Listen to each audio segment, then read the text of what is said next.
Orang yang terlalu banyak harapan, kue tiap hari berharap terus, itu kan biasanya hari ini juga nggak ngapa-ngapain. Yang ditunggu besok. Tunggu saja besok.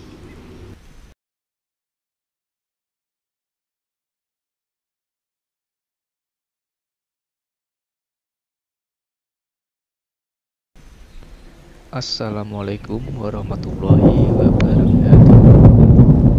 Kita berjumpa kembali di Kata Filsafat. Kamu, ini agak unik ya, dulu kita pernah ngaji tentang harapan. Kalau bagi Albert kamu, tidak usah berharap. Ya. Kenapa jangan berharap? Penolakan terhadap harapan berarti penolakan untuk percaya apapun melebihi yang ada dalam kehidupan. Jadi harapan itu katanya kamu bukan lawan dari keputusasaan. Orang punya harapan itu kan orang yang hidupnya di masa depan. Dia tidak hidup di masa kini.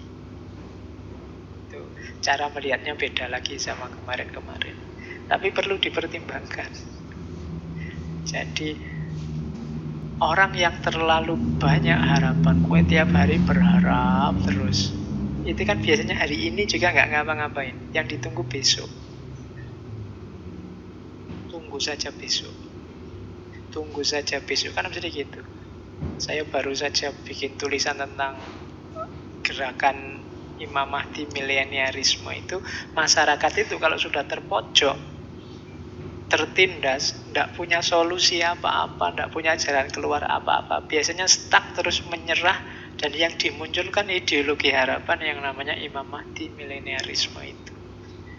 Wis ndak apa-apa sekarang sumpek, besok tunggu saja Imam Mahdi datang, semuanya akan dibalas. Kalau Ratu Adil datang, selesai semua konflik di Indonesia, kan gitu. Itu logika orang yang sudah kepepet, sudah menyerah, memimpikan datangnya Ratu Adil. Nah, versinya kamu, makanya sudahlah, ndak usah mudah ditipu oleh harapan-harapan. Hiduplah hari ini saja. Jadi bisa kok kamu hidup tanpa harapan itu. Kenapa? Nikmati saja hari ini. Katanya kamu, harapan bagi seorang absurdis, seorang yang berani menghadapi absurditas itu, katanya kamu adalah metode pengejut untuk lari dari absurditas. Tidak berani menghadapi masa kini, tunggu saja besok. Nah, itu kayak kamu kalah, gegeran sama temenmu, tunggu saja, Gusti Allah tidak tidur. Kan selalu begitu. Itu tanda-tanda kamu tidak bisa melawan sekarang. Tenang aja. Setiap tindakan ada balasannya. Itu logikanya kamu begitu. Sebenarnya tidak usah begitu, lawan saja. Tanding hari ini. Kalau hari ini kamu kalah, apa ya bisa diharapkan besok kamu pasti menang. Jadi berjuangnya sejak hari ini. Jangan menunggu besok. Perhatikan saja situasi hari ini. Dengan tanpa memiliki harapan, katanya kamu, orang akan termotivasi untuk hidup sepenuhnya di setiap momen peristiwa yang dia hadapi saat ini.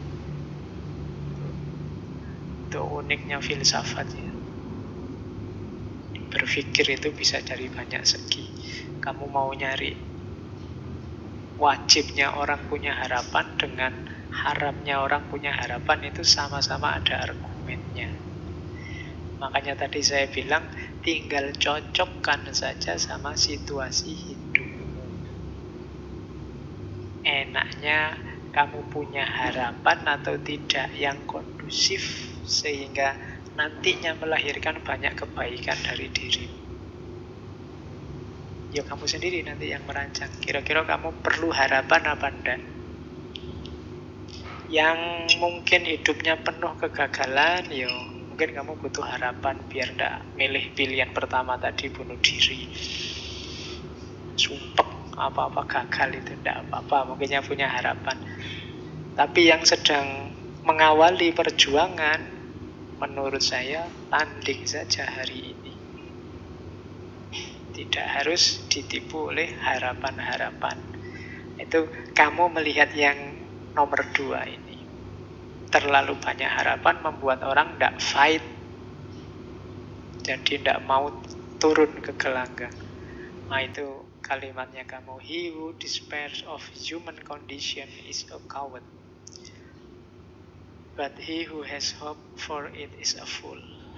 Orang yang putus asa menghadapi situasi manusia hari ini itu pengecut. Dan orang yang punya harapan itu bodoh. Kalau ada waktu kamu cari novelnya kamu yang judulnya Strangers, orang asing. Itu isinya orang yang hidupnya cuek nyempol. Ya memang judulnya orang asing. Kamu itu suka, kalau nulis novel itu tokohnya itu stranger, orang asing, outsider, dan yang sejenis itu. Jadi bukan aku atau kamu atau dia atau kita, selalu posisinya orang asing. Itu kan ceritanya seorang yang pokoknya gambaran absurditasnya hidup itu nanti ada di kamus Strangers itu, di novel Strangers itu. Jadi orang asing. Isinya mungkin bagi kita yang sukanya hidup tertib, aturan moral, peduli sama orang lain, itu isinya tidak karu-karuan novel itu. Wong cerita ibunya meninggal aja di bagian awal itu. Ibuku meninggal, tapi tidak tahu juga sih meninggalnya jam berapa, lupa juga sih. Pokoknya kalimatnya jenis-jenis itu, jadi orangnya cueknya luar biasa. Nanti ada cerita dia bunuh orang juga, tapi ya tanpa ekspresi juga. Di penjara juga dinikmati saja penjaranya. Itu kan absurd. Hari ini kan banyak absurd-absurd semacam itu kan. Penjara untuk menghukum orang. Tapi ya bagi yang sangat miskin mungkin penjara lumayan bisa makan gratis. Itu kan absurd. Nanti yang sangat kaya penjaranya mewahnya luar biasa. Kos-kosanmu tidak ada apa-apanya sama penjara-penjara itu. Iya, kalau disuruh tuker mungkin mending kamu yang di penjara sana, yang di penjara suruh tidur di kos-kosanmu. Dia mesti tersiksa luar biasa. Lah iya kan? Loh itulah absurdnya hidup. Gitu loh. Kamu semacam itu pun kamu kan tidak merasa terpenjara. Kamu kan nggak pernah mengeluh, wah aku terpenjara di kos-kosan, kan tidak ada. Padahal mungkin kos-kosanmu ngalah-ngalahi penjara. Tapi koruptor-koruptor tertentu itu kan ya penjaranya mewahnya luar biasa. Ada kulkas, ada TV, ada ini. Itu kan yang disebut absurd. Lalu gimana orang bisa kapok? Kalau namanya hukuman tapi hukumannya menyenangkan, nah, itu kan absurd. Tapi tenang saja, jangan putus asa menghadapi situasi. Barang siapa putus asa, dia pengecut. Nah, ya semoga Pak besok lebih baik. Ah, itu harapan. Kalau harapan berarti bodoh. Itu kan kalimatnya begitu. Dia bodoh. Berarti apa? Taklukkan kalau ada situasi tidak beres hari ini, ayo dibereskan. Jangan nunggu besok. Jangan berharap besok. Sekarang. Kalau berharap besok kan apalagi besok-besoknya kita itu kan bisa panjang rentangnya. Ya, saya berharap Indonesia ini nantinya lama-lama jadi negara adil dan makmur. Jangan nunggu besok. Ayo berjuang sekarang biar Indonesia ini adil dan makmur. Itu maunya kamu. Oke. Makanya gunakan jurus ini, teori ini, konsep ini di ruang dan waktu yang pas. Awas keliru. Terus, kalau ini yang pemberontakan tadi. Jadi ada quote bagus dari kamu yang ini Mungkin nyindir Rene Descartes dulu. I rebel, therefore I exist. Aku memberontak, maka aku ada. Ya, lo kalau kamu manut saja, ya memang kamu tidak eksis. Eksis itu kan tidak sama dengan hidup. Yo kamu ada ya, tapi kan tidak eksis sebagai dirimu. Untuk kamu eksis sebagai dirimu, kamu harus memberontak. Yang diberontak apa? Situasi absurd dalam kehidupanmu. Beri makna versimu. Belenggu-belenggu yang tadi membuatmu hidup secara tidak sadar dalam kungkungan, dalam cengkraman kelompok, aliran, ideologi, gagasan, kebenaran, itu kan semua membelenggumu yang tidak mesti relevan. Berontaklah, kemudian pilihlah yang relevan, beri makna hidupmu yang positif, maka I rebel, therefore I exist. Aku memberontak, maka aku ada. Ya, itu. Kalau dulu kan cuma berpikir, aku berpikir maka aku ada. Tapi kalau berpikirnya kerumunan, hanya ikut-ikutan orang lain, kamu masih belum ada. Dirimu masih belum muncul. Munculnya dirimu itu kalau kamu eksis sebagai dirimu. Nah, ini Albert Camus. Oke. Terus.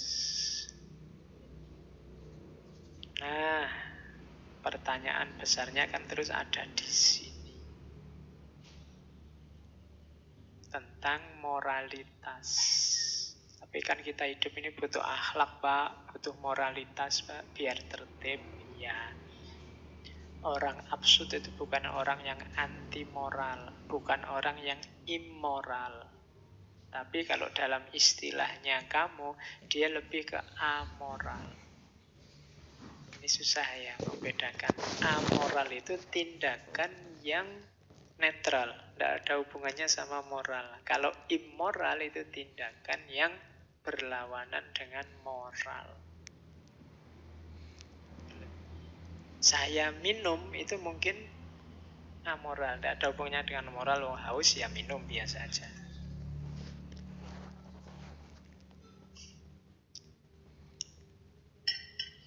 Cuma kalau tehnya tak siramkan ke wajahmu, ya itu immoral. Menyakiti orang lain itu immoral. Kamu duduk itu ya amoral. Amoral itu ya itu belum ada hubungannya dengan moral. Kamu duduk saja. Pak, saya duduk, Pak. Iya. Tapi saya duduknya sambil nendangi teman saya yang di depan. Oh, itu baru amoral, immoral. Jadi ada amoral, ada immoral. Nah, amoral ini isilah dengan nilai-nilai moral versimu. Jadi, baik atau buruk, lihatlah ruang dan waktunya, kemudian ciptakan makna itu versimu. Sama. Disitulah nanti kelihatan integritas moralmu. Sama kayak tadi ya contohnya. Jadi kalau kamu melakukan sesuatu, hasil keputusanmu sendiri, termasuk dalam moral ini, perbuatan ini jadi bernilai. Tapi kalau dipaksa orang lain, hanya karena mengikuti, hanya karena apalagi komitmen tertentu yang mengikatmu, katanya kamu, ya itu belum disebut bermoral. Kamu seolah-olah terpaksa, bukan keputusanmu sendiri. Kamu tidak bisa disebut berintegritas. Integritas itu jiwamu tercetak sudah bermoral begitu dan kamu putuskan bermoral. Tidak cuma karena ikut-ikutan saja. Disitulah kamu disebut orang yang berintegritas. Dan cirinya lagi, lihat situasi. Jujur misalnya, kamu ngerti kapan harus jujur ngomong apa adanya, kapan harus pakai kembang-kembang retorika, karena lihat situasi. Bukan berarti kalau kamu nggak ngomong apa adanya terus pasti kamu nggak jujur dan salah. Nggak. Ada situasi-situasi yang mungkin kamu nggak harus jujur. Kalau jujur bahaya atau nggak sopan malahan. Misalnya kamu jenguk temanmu sakit terus bilang, waduh kalau kayak gini ndak lama lagi mesti sampean. Lo itu jujur. Cuma kan ya nggak usah ngomong di situ. Ya temanku kemarin kayak gini 3 hari cumaan langsung. Ya kamu kan ndak mau dimarahin. Yo aslinya memang begitu kok. Kok saya dimarahi? Saya kan jujur. Iya jujur. Cuma ruang dan waktunya ndak cocok. Kamu harus cerdas juga memutuskan kapan harus ngomong jujur, kapan situasinya ndak memungkinkan. Oke, kalau ada muridmu misalnya ndak pinter ya ndak usah dimarahi. Ah, kamu itu bodoh, pasti masa depanmu suram, pasti gitu. Ya, ya kamu jujur sebenarnya, cuma kan ruang dan waktunya ndak cocok kamu ngomong begitu. Itulah integritas. Jadi ndak sekedar membuta mengikuti aturan, tapi kamu ngerti ruang dan waktunya yang pas. Itu maunya kamu tentang moralitas, menghadapi absurditas. Nah, ulang lagi. Tentang, ini diambil dari novelnya The Fall. Ini sindirannya kamu pada kita. Jadi manusia itu katanya kamu biasanya merasa dirinya benar. Harusnya dibalik. Sebenarnya setiap manusia itu punya andil dalam kesalahan. Orang kan selalu merasa aku yang benar, aku yang baik. Tapi harusnya setiap orang sadar bahwa begitu lahir kesalahan, dia juga turut andil dalam kesalahan itu, dia turut ambil saham dalam kesalahan itu. Meskipun katanya kamu bagian menghakimi, tidak boleh orang menghakimi kesalahan orang lain. Sadarlah bahwa kamu sangat mungkin melakukan kesalahan dan setiap orang juga begitu, tapi jangan menghakimi kesalahan orang lain. Jadi kita percaya diri kita yang benar. Sekarang mulai digeser, kalau versinya kamu, percayalah bahwa kamu mungkin salah.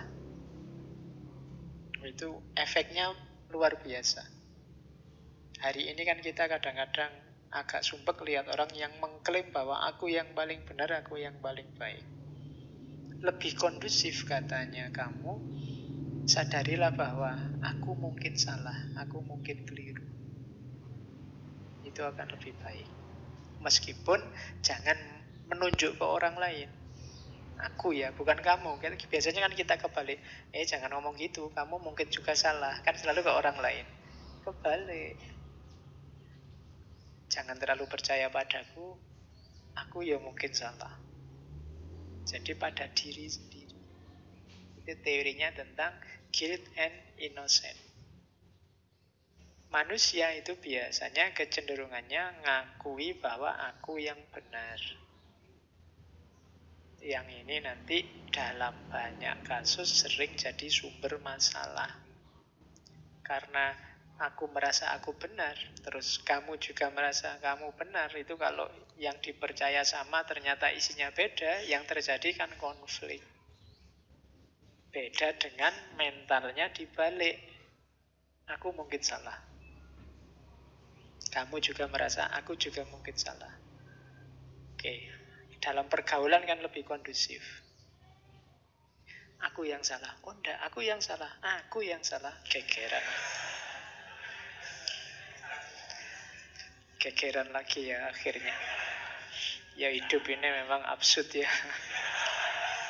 Jadi, ya, disuruh ngalah, akhirnya gegeran gara-gara saling ngalah.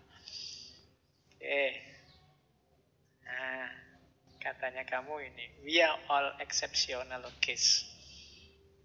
Setiap manusia, kita semua itu adalah kasus khusus. Jadi ini edisi terbatas. Setiap orang merasa dirinya istimewa, bahasa lainnya itu. Tidak ada loh orang itu yang kalau disuruh jujur aja dia pasti merasa aku ini istimewa loh. Aku ini luar biasa loh. Aku ini siapapun dia.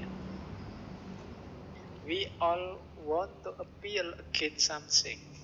Terus selalu protes tentang sesuatu yang tidak cocok dengan kebenaran yang dia yakini. Jadi ini bahasa lainnya, manusia itu merasa istimewa dan selalu komplain. Yang ketiga, each of us insists of being innocent. Selalu merasa dirinya benar.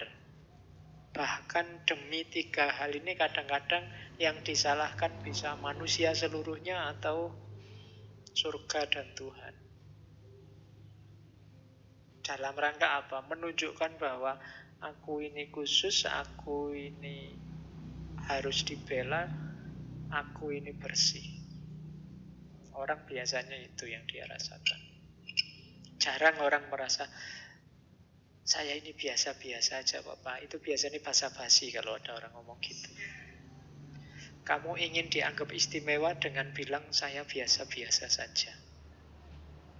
Jadi setiap orang adalah edisi khusus. Jarang orang yang merasa dirinya, oh, saya itu jelek kok Pak. Enggak. Pasti kamu merasa istimewa. Pasti selalu ada embel-embelnya. Kamu kalau menyebut dirimu jelek kan biasanya ada embel-embel. Jelek-jelek gini Pak, saya itu kan mesti ada belakangnya. Tidak pernah saya jelek titik. Pasti jelek-jelek gini kan sih gitu. Jadi selalu edisi khusus. Makanya kalau ada yang tanya, kamu ganteng apa jelek? Oh, kalau saya sih ganteng enggak, cuma limited edition. Tidak ada lagi yang kayak saya misalnya. Nah, itu kan setiap orang merasa istimewa. Dan biasanya selalu komplain. Itu bahasanya Quran kan, innal insana khuliqa halu'a. Manusia itu komplain terus. Jadi appeal against something. Terus merasa benar, merasa bersih. Feel innocent at all cost. Bahkan untuk demi semua tadi, keistimewaan dirinya, kebersihan dirinya, kadang-kadang menyalahkan semua orang. Atau bahkan bentuk ekstrimnya sampai menyalahkan surga. Kalau di situ ya menyalahkan Tuhan. Ini maunya Tuhan gini, mau apa lagi, kan begitu. Itu namanya nyalahkan Tuhan. Takdirnya Tuhan begini, mau apa lagi yang disalahkan Tuhan. Jadi cirinya itu tadi tentang guilt and innocent, bahwa manusia itu kebanyakan merasa dirinya bersih. Bahayanya di situ. Terus